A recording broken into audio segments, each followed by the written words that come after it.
స్తుతి చేయుట నాకు ఎంతో శోభస్కరము. నిజంగానే అండి, ఎంత అండి శోభస్కరం, మనకు మేలు.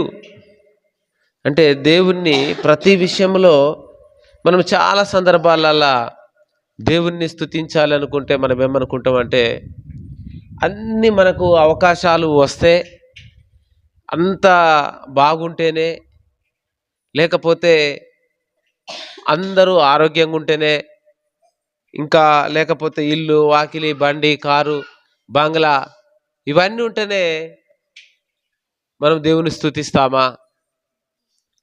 లేకపోతే ఏమి లేకపోయినా దేవుని స్తుతిస్తామా? లేకపోతే రోగం వస్తే దేవుని స్తుతిస్తామా? లేకపోతే మనకున్నదంతా పోతే దేవుని స్తుతిస్తామా? ఎట్లా? నిజమైన భక్తుడు యోబు ఒక మాట ఏమంటాడంటే,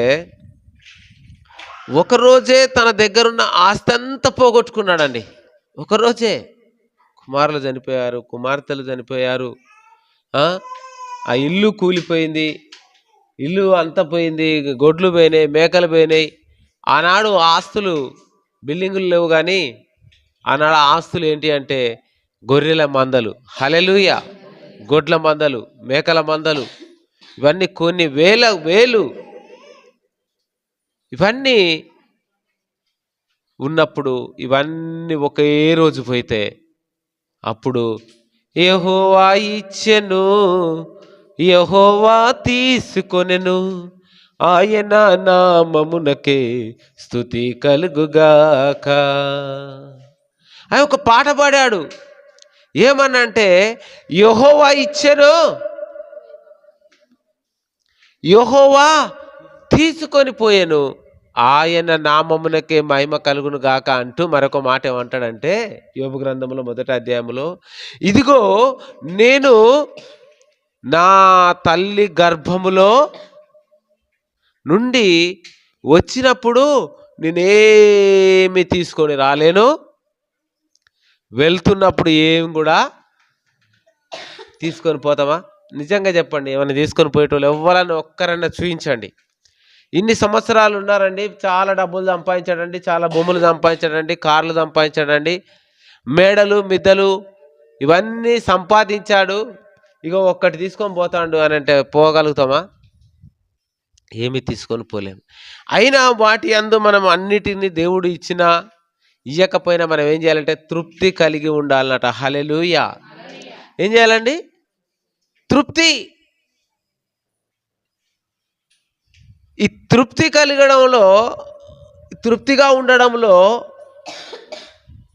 తృప్తితో ఉండడంలో చాలా సంతోషం. అంటే ఒక విషయంలో చెప్పాలంటే, మనకున్నంతలో మనం తృప్తి కలిగి ఉండాలి. హల్లెలూయా, హల్లెలూయా. సమస్యలు ఉన్నప్పుడు ఆ ఎత్తు మనకు తెలియదు, లోతు నీకు తెలియదు. ఆ ఎత్తు తెలిసిన వాడు దేవుడున్నాడు, ఆ లోతు తెలిసిన వాడు దేవుడున్నాడు. ఆ ఎత్తు నీకు తెలియదే, అర్థం కావు. అర్థమవుతుందా? ఆ ఎత్తు తెలిసిన వాడు దేవుడున్నాడు, ఆ లోతు ఎంతున్నదో దేవునికి తెలుసు. హల్లెలూయా.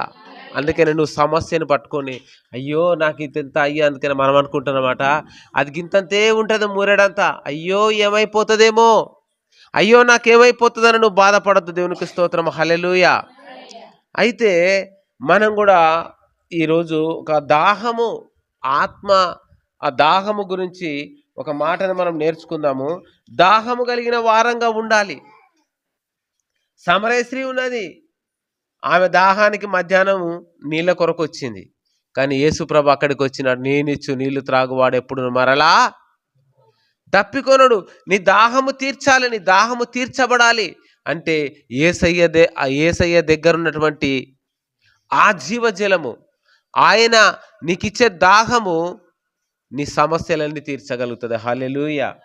అందుకని అంటున్నాడు, ప్రయాసపడి భారం మోసిన సమస్త జనులారా నా యొద్దకు రండి, నేను మీకు విశ్రాంతిని కలగజేస్తా, విశ్రాంతిని ఇస్తా, విశ్రాంతిని కలగజేస్తా. ఏంటిది విశ్రాంతి? నీకు డబ్బులుంటే విశ్రాంతి ఉంటుందా? డబ్బులుంటే విశ్రాంతి ఉండదండి. ఒకవేళ నీ దగ్గర బాగా ధనం ఉన్నదంటే విశ్రాంతి ఉండదండి.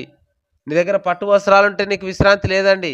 నువ్వు ఒక ఫంక్షన్లో ఆనందంగా గడుపుతానికి విశ్రాంతి లేదండి. దేవుని ఆత్మ నీతో ఉన్నప్పుడు నీ సన్నిధానంలో నీ హృదయంలో సంతోషము కలిగి ఉంటావు, నువ్వు సమాధానము కలిగి ఉంటావు. అది నీకు నెమ్మదినిస్తుంది. దేవునికి స్తోత్రం. హల్లెలూయా, హల్లెలూయా.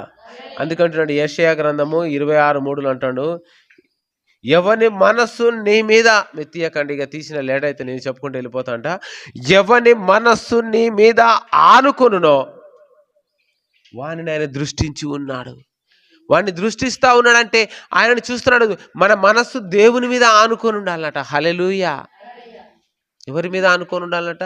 నీ మనసు ఎక్కడ ఉందా? నీ హృదయం. ఇప్పుడు చాలా డబ్బు ఉందనుకో, డబ్బున్న కానే హృదయం ఉంటుంది తెలుసా? నీ డబ్బు ఎక్కడుండునో, నీ ధనం ఎక్కడుండునో, వాక్యం అంటుంది, నీ ధనం ఎక్కడుండునో నీ హృదయం అక్కడ ఉండును. ఇంటి నిండా ఒకవేళ డబ్బులు పెట్టుకొని, లేకపోతే పెట్ట నిండా డబ్బులు పెట్టుకొని వచ్చి ప్రార్థనలో కూర్చున్నా కానీ ఎవడన్నా తోడో ఏమో అనవసరంగా తల పెట్టినా లేదా, తాళం మంచి గుంజి చూసినో లేదో, తడక పెట్టినో లేదో, ఆ రేకులు మంచిగా లేవో, ఇంటి వెనక నుంచి వస్తారేమో, ఇంటి ముంగ నుంచి వస్తారేమో అంటే నీ ధనం ఎక్కడ ఉంటే నీ హృదయం అక్కడనే ఉంటుందట. ఇప్పుడు సొమ్ములు బాగా వేసుకొని ఒంటరిగా పోతే వానికి ఎంత భయం చెప్పండి? ఎంత భయం?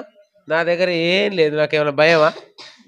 బండి ఎవడన్నా ఎక్కినా నాకే భయం లేదు. ఎందుకంటే వాడు బండి ఆపురా, మధ్యలో నన్ను ఆపి హే పొడిచి పడేస్తారు. ఏమన్నా చూసుకోరా, ఏమున్నా చూసుకో. ఆ సెల్ ఉన్నా పోయినా దొరుకుతుంది మళ్ళీ సెల్ అయితే. ఎందుకంటే మనకాడ కోడ్ నెంబర్ ఉంటుంది కదా, సెల్ కొన్న డబ్బు ఉంటుంది కదా, అది పోయినా దొరుకుతుంది. ఇక చూసుకోరా అని మన చేతిలో పెట్టినా వాడు మన దగ్గర ఏం చేయలేడు. హల్లెలూయా. ఎందుకు? అట్లానే నేను సొమ్ము ఉండొద్దు అని అంటలేను. ఇప్పుడు మీ పేద ప్రజలు పెట్టుకోవడానికి కూడా బంగారం 20,000 తులం వస్తుంది అటు. ఇప్పుడు ఎందుకు వస్తుందో తెలుసా? పేద ప్రజలు పెట్టుకోలేకపోతారు. అది వెళ్ళబోదు మళ్ళీ ఎల్లకాలం అట్నే ఉంటుంది. ఈ బంగారం అట్నే ఉంటుంది, ఆ బంగారం అట్నే ఉంటుంది. కాకపోతే అమ్మిన రోజు దీన్ని చెక్ చేస్తే రేట్ ఎక్కువ వస్తుంది, అమ్మిన రోజు దీన్ని చెక్ చేస్తే రేట్ తక్కువ వస్తుంది.